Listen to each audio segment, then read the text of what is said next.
A minha trajetória começa na dança e da dança ela vai para o teatro e do teatro ela vai para a performance, né? Eu cresci numa cidade que é muito cultural, que é Ouro Preto.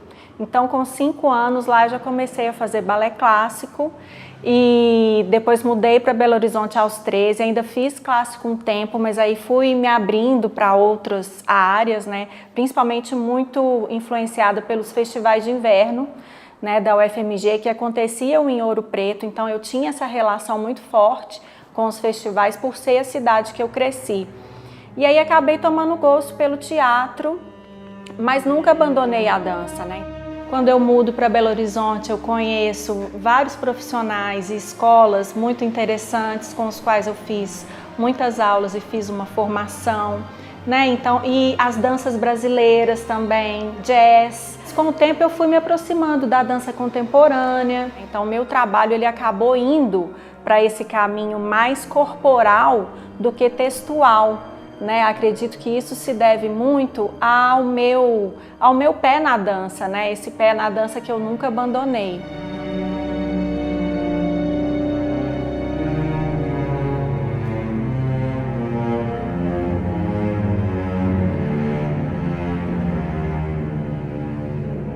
Na época da graduação eu fiz 2 cursos, eu fiz artes cênicas e direito paralelamente e eu sempre tive esse desejo de que minha arte ela fosse engajada socialmente, né? De que ela tivesse uma mínima função assim numa transformação social, né? Então a performance ela me dá muito isso, por ela conseguir entrar em vários ramos, né, que discutem questões políticas, questões de gênero, questões das cidades, né, da urbanidade. Então foi meio natural mesmo ir para esse lado, né?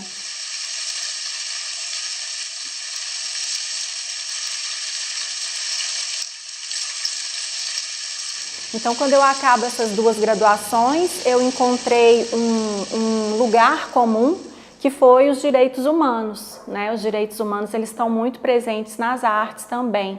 Então, eu fui fazer um mestrado em direitos humanos e performance em Londres, com um inglês que ele fundou uma série de projetos sociais no Brasil, principalmente em presídios. Na época da AIDS, ele fazia campanhas através das artes dentro dos presídios para prevenção, né? Então ele foi um precursor mesmo nessa área de performance e direitos humanos. Eu fiquei 4 anos lá, fiz um mestrado com ele, adquiri uma experiência muito bacana nos projetos sociais da cidade de Londres, né? Principalmente nesse contexto prisional. E aí volto para o Brasil nessa vontade de fazer o que eu fazia na Inglaterra aqui, que eu acho que aqui tem muito mais necessidade desse trabalho social, por ser um país em desenvolvimento, né? Um país de terceiro mundo, que a gente tem uma série de problemas ainda por serem resolvidos, do que na Inglaterra. Então eu falei, não, eu tenho que fazer esse trabalho no meu país. E é quando eu volto e eu entro no doutorado, que eu fiz em Salvador, justamente para tirar esse mofo da Inglaterra. Então eu fui para uma cidade bem solar e trabalhei também com direitos humanos e performance, e aí colocando o viés da tecnologia como uma ferramenta, né, que possibilita essa inclusão de várias minorias, né, que estão de alguma forma alijadas desse processo de acesso à cultura. Então os meus temas de relevância, de interesse, são muito voltados para essas questões dos direitos humanos, né, por fazer essa interface entre a sociedade e as artes. O meu trabalho, tanto na universidade quanto o trabalho artístico, ele se pauta por questões que abraçam as minorias, né? Então, toda a parte da sociedade que está nas bordas, que está nas margens da sociedade, eu vou lá e de alguma forma tento trazer para perto de mim com os meus projetos, né? Na universidade eu venho desenvolvendo o projeto de extensão no presídio de Viçosa, na APAC, e também no asilo da cidade, onde a gente trabalha com memória, com um movimento ligado à memória desses velhinhos. E no meu trabalho pessoal, eu já peguei, por exemplo, as questões indígenas me interessam muito, né? Eu acho que é um patrimônio muito grande que a gente não cuida muito bem, né? Então, todo esse patrimônio, essa cultura indígena, principalmente imaterial, está correndo um risco de se perder. Então, eu tenho feito várias incursões em aldeias indígenas, trabalho de um modo muito próximo já há 6 anos com uma artista indígena, que é a Maria Flor Guerreira. Então, a gente já produziu trabalhos juntas.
A performance, por ser uma arte muito híbrida, né, ela mistura teatro, dança, artes visuais, o vídeo, ela me dá uma liberdade de temas muito grandes. Geralmente o meu processo criativo ele tem início com alguma questão social, né, algum fato, algum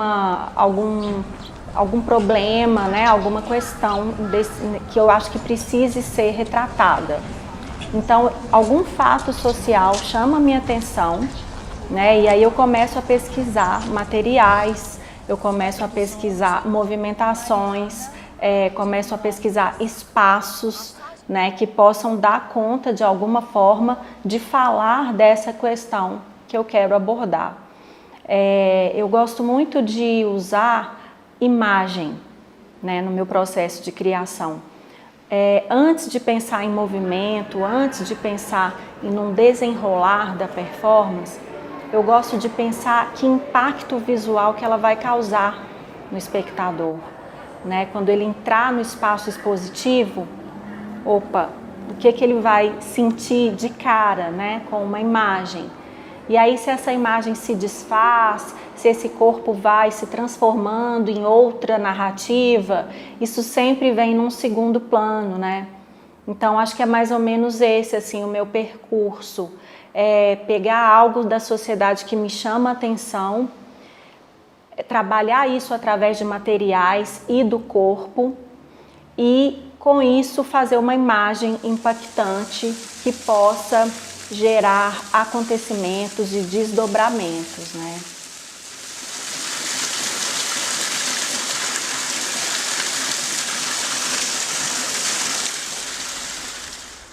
Existe um componente que é muito específico da performance, que é a interação com o público, né? A performance ela quebra essa barreira entre o artista e o espectador. Ela chama o espectador para agir junto à obra, né? Então, existem obras em que eu sei planejadamente, assim, minimamente, em detalhes, o que eu quero despertar no espectador e como que ele vai reagir, né? Agora, tem outras que eu me coloco numa posição mais aberta, né? Para ver como que o espectador vai se comportar diante da obra. Então já aconteceram coisas muito engraçadas nessas performances. Por exemplo, a performance Como Nasce um Estado, eu estou usando uma roupa de sementes de girassol, né? Então é uma segunda pele com 40 quilos de semente de girassol e o público me vê chegando, enquanto isso tem uma assistente que entrega para eles lâminas de gilete, lâminas cortantes, e não fala nada. Então eles ficam olhando para aquela figura muito escultórica, né? E até que finalmente alguém percebe que é para cortar essa meia calça, né, essa segunda pele, para sementes caírem no chão, né? Esse que é o movimento poético da performance. Então, por exemplo, eu fiz essa performance no Tocantins e foi uma loucura, porque todo mundo que estava com a gilete foi para cima de mim ao mesmo tempo. Então, não durou um minuto a performance. Eles me limparam assim, em um segundo, e não teve nenhum corte, não teve nada, foi perfeito. Já quando eu fiz aqui em BH, por exemplo, e uma pessoa cortava, aí ficava olhando, esperava a semente cair, aí o público se entreolhava, aí o outro ia, sabe? Então demorou quase uma hora essa ação completa. E foi a única vez que eu saí com um corte, né? Então, assim, tem algumas coisas dessa interação que a gente prevê, mas não prevê exatamente. É sempre um risco, né? O performer, ele se coloca muitas vezes nesse lugar de risco. Mas claro que é um risco calculado, né? A gente precisa estar vivo para ser artista, então a gente tem uma série de precauções, de testes para que as coisas deem certo no final.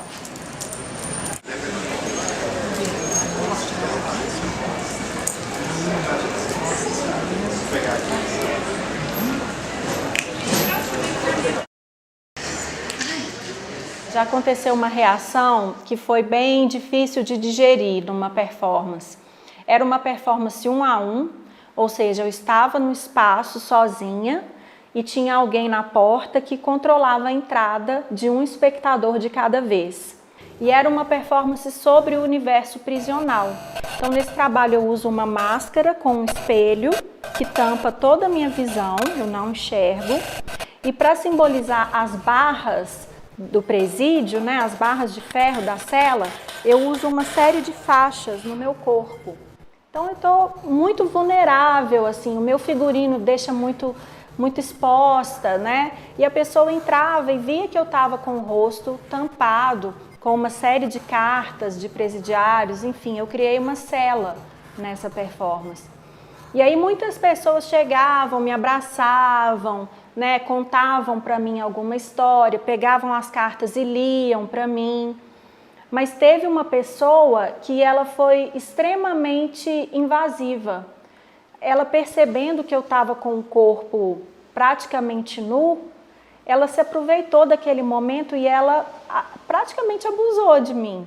Acho que esse foi o momento em que eu mais me senti realmente na mão do espectador e muito vulnerável, né, ao que esse espectador entende no momento de interação, né?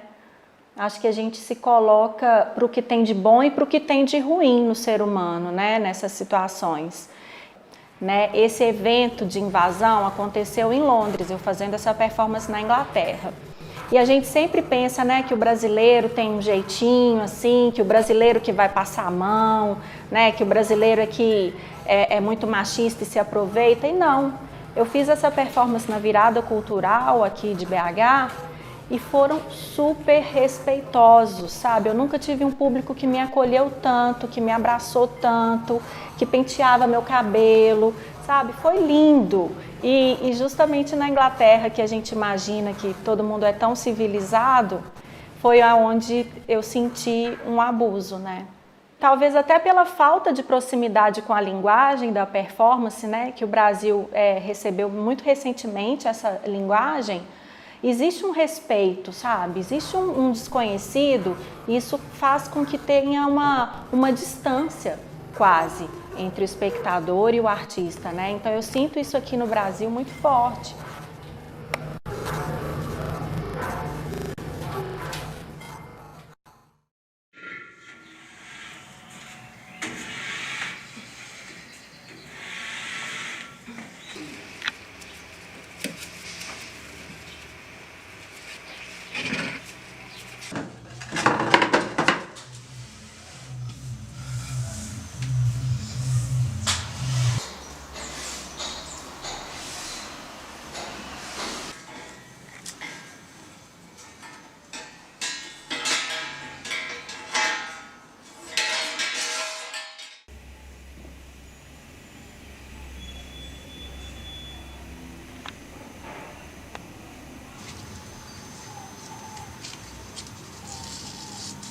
Os modos de fazer em videoarte e performance ao vivo são muito diferentes.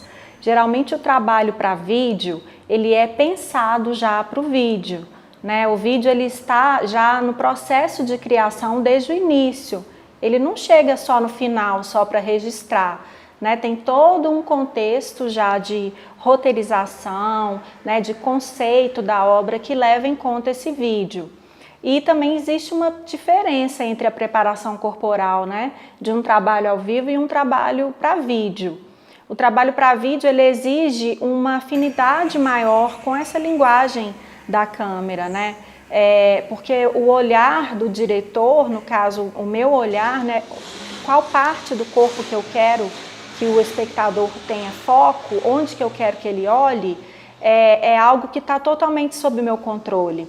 Né? Então eu não tenho tanto que trabalhar o virtuosismo do corpo, porque a câmera ela me dá essa possibilidade, né, de manipular o olhar do espectador através de recortes, através de enquadramentos. E o trabalho ao vivo, o trabalho cara a cara com o público, ele sim já demanda uma preparação corporal e psicológica também, a gente chama de preparação psicofísica intensa. Né? Então eu conto com alguns parceiros para fazer esse trabalho mesmo de preparação psicofísica. Inclusive aqui esse espaço onde a gente está fazendo essa filmagem é um espaço onde eu faço as minhas atividades de gyrotonic, né? Aqui o espaço Vitruvier. Então é um trabalho que me prepara tanto em termos psicológicos, através da respiração, através da concentração, mas também a capacidade muscular de resistência. Tem performances que eu faço que eu fico 8, 10 horas imóvel, né? Tem um trabalho que chama Dois Franciscos, no qual eu fico dentro de um barco, soterrada por vários pneus e câmaras de ar, durante todo o tempo de exposição do museu.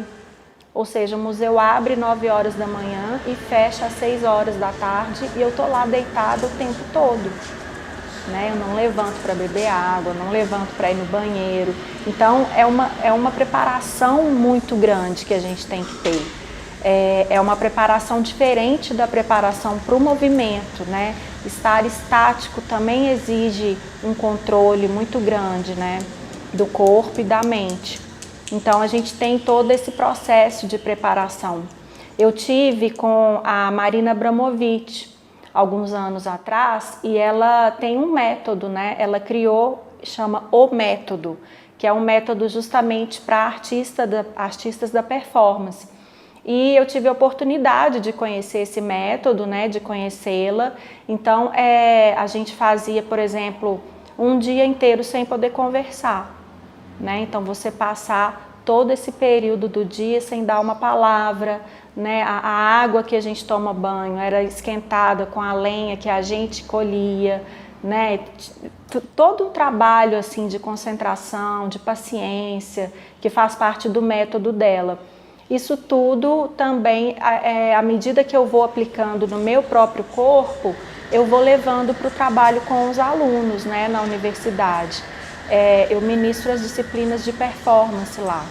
Então, esse trabalho, né, de controle psicofísico também é passado para os intérpretes da dança, né, para os graduandos em dança.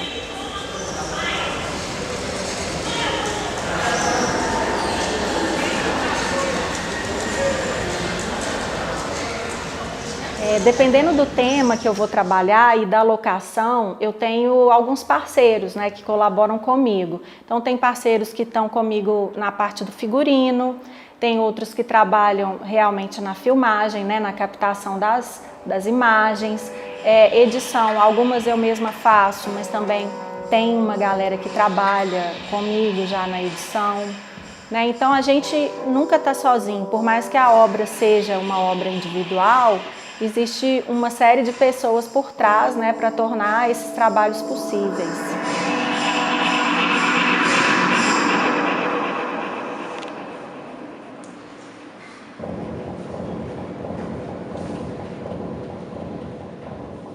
O trabalho mais recente meu chama-se Todo Rei Merece um Beijo da Realidade. Ele usa como mote a bandeira nacional. Só que essa bandeira, na obra, ela está toda preta, né? Ela perde todas as suas cores, ela se torna como se fosse um pedaço de carvão, algo que se esvaiu, né? Então fala muito de todo o contexto que a gente está passando atualmente no Brasil, né? E eu uso a metáfora da bandeira porque eu sinto às vezes que a bandeira nacional, ela deixou de pertencer aos brasileiros para ela se tornar símbolo de parte desses brasileiros, né, principalmente ligados a uma direita, né, que meio que se apropriaram dessa bandeira.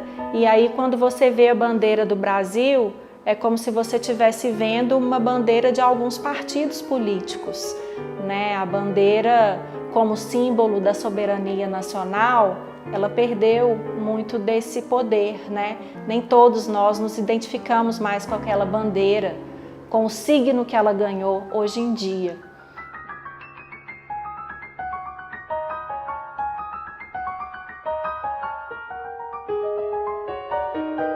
Essa obra ela retrata um pouco do nosso caos, né, atual, assim.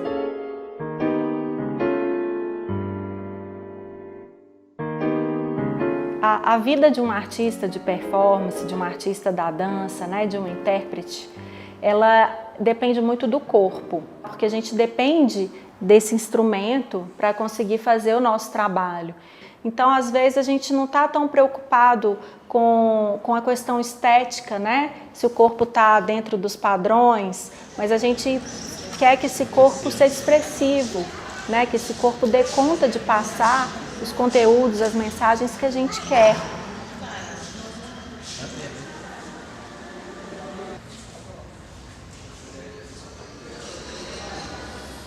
Como eu tenho esse caráter também muito ligado à educação, eu sempre tento pegar as minhas experiências e registrá-las em artigos ou em livros. Por isso que eu falo que todo artista no Brasil é artista e etc.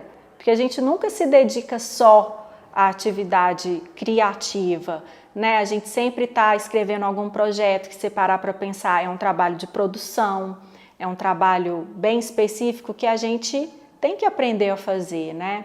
Então, são muitas competências, né? São várias aptidões que a gente tem que ter para conseguir viver de arte no Brasil, mas vale a pena, é muito bom.